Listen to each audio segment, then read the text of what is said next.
Michele Bolsonaro surtou completamente com o evento sobre o 8 de janeiro, organizado pelos três poderes. Ela fez uma postagem em alusão àquele bolsonarista que perdeu a vida na Papuda. Uma hipocrisia danada, fazendo politicagem em cima de um corpo sem vida. Pelo menos ela falou alguma coisa, né? O Bolsonaro covardão não falou nada.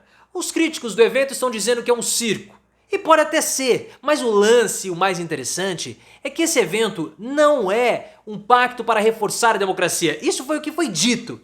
Mas o verdadeiro objetivo é que esse evento seja um pacto para reforçar a aliança do executivo com o judiciário contra o legislativo e também contra a extrema-direita. E isso aqui, seus ciumentos, não é batom não, é um machucado. Mas na sua opinião, Michele é hipócrita? Você acha que essa aliança do Lula com o STF vai dar certo para enfrentar o legislativo e também a extrema-direita? Se você concorda que o Bolsonaro é um covardão, deixa o like e se inscreva no canal. A postagem da Michele Bolsonaro fez alusão àquele bolsonarista, o Clezão, que perdeu a vida na Papuda por conta de comorbidades. Os advogados entraram em contato com o Poder Judiciário e ele acabou, infelizmente, perdendo a vida. Por culpa de Bolsonaro, que o enganou com o 8 de janeiro, ele fez manifestações, fez depredações e foi preso. E Michele postou, quebrando o silêncio da família Bolsonaro, ela postou lá a foto do Clezão, colocou alguns versículos bíblicos que ela decorou, porque de cristã ela não tem muita coisa, né? Até os próprios filhos do Bolsonaro, nos bastidores, a chamavam de falsa crente. Fazendo essa postagem só para falar que o 8 de janeiro é uma grande injustiça com os bolsonaristas, preparando assim o terreno para as argumentações quando as punições começarem a chegar. Porque as punições vão chegar e eles vão esbravejar, vão falar que eles são injustiçados, que eles são perseguidos, aquela coisa toda que a gente sabe que o Bolsonaro vai falar, porque ele já falou e vem falando durante muito tempo. Só que essa postagem da Michele, na minha opinião, é uma grande hipocrisia, como foram todas as manifestações bolsonaristas a respeito desse caso. Primeiro porque os bolsonaristas nunca se preocuparam com direitos humanos. Se eles se preocupassem com direitos humanos, o patriota poderia estar vivo. E Michele faz politicagem em cima de um corpo sem vida, em cima de um cadáver. E por quê? Assim como todos os outros bolsonaristas. Porque eles não propuseram nenhum projeto para melhorar as condições do sistema prisional brasileiro. Nada! Eles teriam condições de fazer isso. Não fizeram. Eles nunca ligaram para direitos humanos? Nunca ligaram.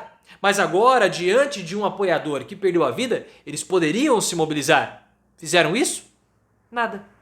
Então eles estão sim fazendo politicagem, Michele está fazendo a mesma coisa. Só que, como eu falei, pelo menos ela abriu a boca. O Bolsonaro, covardão, tá em silêncio. Não postou nada. Nem ele nem os filhos. Fizeram postagens com críticas ao PT. Mas até esse momento, agora por volta das 7 horas da noite, do dia 8 de janeiro, eles não falaram nada. O Bolsonaro falou em entrevista à CNN. Resgatou uma velha teoria da conspiração sobre o 8 de janeiro, falando que foi uma grande armadilha da esquerda, que o Lula era o culpado, né, insinuando isso. Falando que tinham infiltrados ali. Ora, então o Clezão que perdeu a vida era esquerdista? Fez o L? Aquele rapaz que fez uma multiplicação de Eduardo Bananinhas no STF, ele era também um esquerdista? Não era um patriotário? Todos aquela população de verde e amarelo eram esquerdistas, não eram patriotários? Faça-me um favor. É mais uma teoria da conspiração para que o Bolsonaro possa se vitimizar diante do evento que foi realizado no Congresso Nacional em alusão ao 8 de janeiro. As lideranças dos três poderes discursaram, o Lula discursou, o Arthur Lira não esteve presente. Por quê? Porque teve lá um problema de família, também teve outras questões políticas que ele não quis se aproximar, também não tem problema nenhum. O Rodrigo Pacheco foi, claro, porque o Rodrigo Pacheco precisa dos votos do Lula para suas pretensões para virar governador de Minas Gerais, já o Arthur Lira precisa dos votos dos bolsonaristas, então ele não vai se queimar. Mas qual é o lance desse episódio do 8 de janeiro, dessa celebração que o Lula está usando? E alguns críticos têm falado que é um circo. Tudo em política é um circo. Mas o objetivo do Lula é muito inteligente. O objetivo inicial que é jogado para o público é falar que há uma retomada da democracia, que as instituições venceram uma tentativa de golpe para imputar um golpismo no Bolsonaro, fomentando assim uma perspectiva do senso comum que o Bolsonaro é golpista e por isso que ele precisa ser preso. Esse é o que é passado para a população.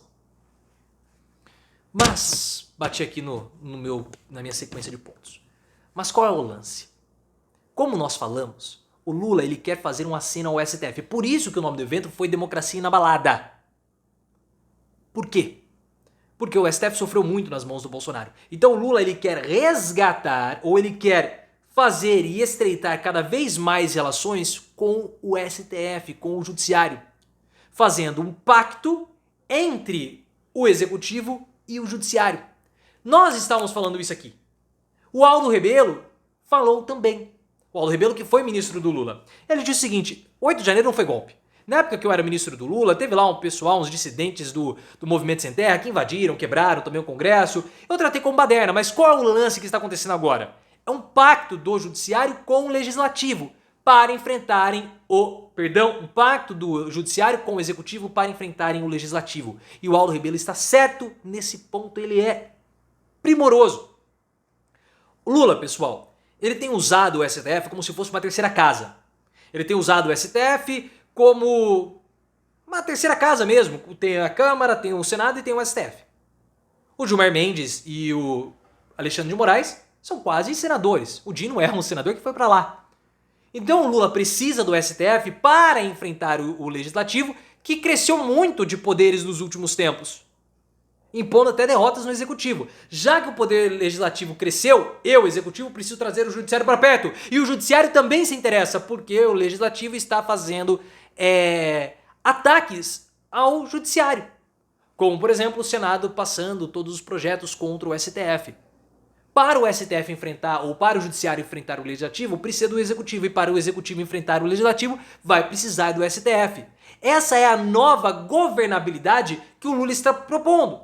E ela vai ser usada agora com o embate do Executivo com o Legislativo a respeito da medida provisória que foi feita pelo Lula e pelo Fernando Haddad para reonerar alguns segmentos a folha de pagamento de alguns setores, 17 setores. O Lula ele vetou a parte da desoneração, continuar com a desoneração. O Legislativo derrubou os vetos do Lula. O que o Haddad fez? Botou uma MP.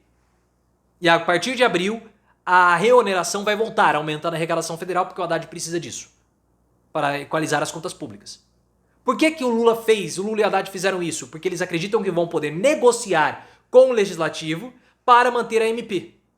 Eles têm até abril. O Haddad está falando para o Pacheco, vamos reunir as lideranças nos próximos dias, vamos conversar para que essa medida provisória não volte, porque nós temos até abril e muito tempo para negociar, inclusive com reforma ministerial e emendas.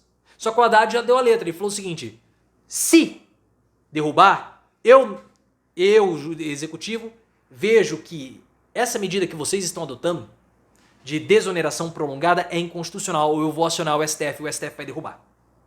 É assim que está sendo construída a relação. O Judiciário e o Executivo também têm uma outra aposta, que é dissipar ou enfraquecer a extrema-direita no Brasil, porque o STF foi o principal alvo dos bolsonaristas. E os 4 anos de governo Bolsonaro levaram o país para um caos institucional, para uma tensão institucional muito grande. E o Judiciário não quer mais isso. O Lula também não. O Lula quer evitar a volta em 2026 da extrema-direita. Então qual é a aposta do Lula? Aumentar o consumo, melhorar a economia, porque se a economia melhorar com queda da Selic, aumento da arrecadação, aumento do consumo, aumento da taxa de emprego, nós vamos aumentar a nossa popularidade, e se nós aumentarmos a popularidade, o ímpeto do Legislativo contra o Executivo cai e os políticos ou os congressistas vêm a reboque, facilitando assim as nossas aprovações, melhorando ainda mais a aprovação do governo, reduzindo a chance da extrema-direita voltar ao poder.